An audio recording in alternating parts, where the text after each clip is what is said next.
And I'm saying to you that that policy of not doing that may have hampered us in our fight against terrorists. No, we've been hampered by a lot of new rules. For example, you can't even hire people who have a shady background. And of course, if we applied that rule domestically, you wouldn't get very many convictions, because most of the witnesses against criminals are criminals themselves.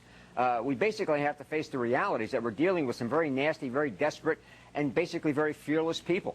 And if you don't want to deal with them, in an absolute sense, to actually go in there and either win or don't bother with it, then don't bother with it. All right. Now, Colonel, do you feel this is a military operation at this point or an intelligence operation? It's a combination. You're going to have to use the combined powers of the national intelligence community and the military intelligence capabilities to find this guy. Or whoever did this. I think it's very simple to keep talking about bin Laden. Bin Laden can't exist without money from Saudi Arabia, and he can't exist without being in the middle of Afghanistan. By the way, I don't need the Russians' permission to go to Afghanistan. We got the Pakistanis and the Indians who will be very helpful. We've talked about it, Bill, but we have not gotten serious about this guy or whoever else did this.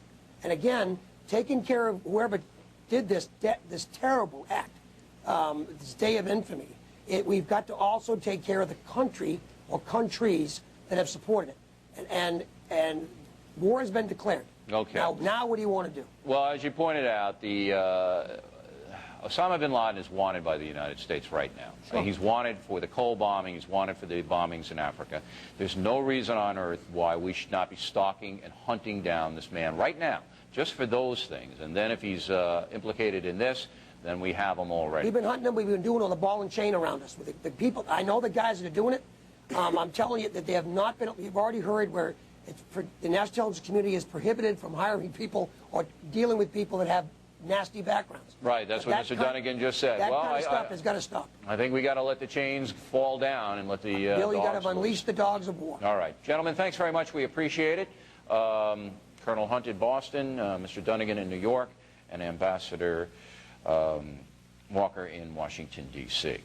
Shepard, I want to just debrief. We got about 90 seconds left here, and I want to go to Shepard Smith in New York. You've been covering the story all day. I saw you on top of the building looking down. And is there anything about the story in the coverage of it that is really, I asked this to Dan Cohen at the top of the hour, really stuck in your mind? I think the silence is what stuck initially, Bill. In the moments after it all happened throughout the city, a very quiet, solemn, slow-moving sense of what has just happened. And I think that it is still here. There are hundreds of people outside our building in Manhattan right now, Bill, watching this on the monitors, all of them wondering, who do I know who I will never see again? Right. It is an overwhelming and indescribable feeling. Bill, I remember the hours after the Oklahoma City bombing. We knew what was going on there. We knew there were hundreds dead. We knew pretty much who they were. This is an attack on all that America is and all that America can be. And there is a real pall here tonight. You know what impressed me is that in New York, a city of 8 million, and then when all the commuters come in, it swells sometimes up to 12 million people a day. You didn't have any looting. You didn't have anybody taking advantage of the situation. You had orderly evacuations, no panic. It was something that everybody realized that, look, this is the time to cooperate.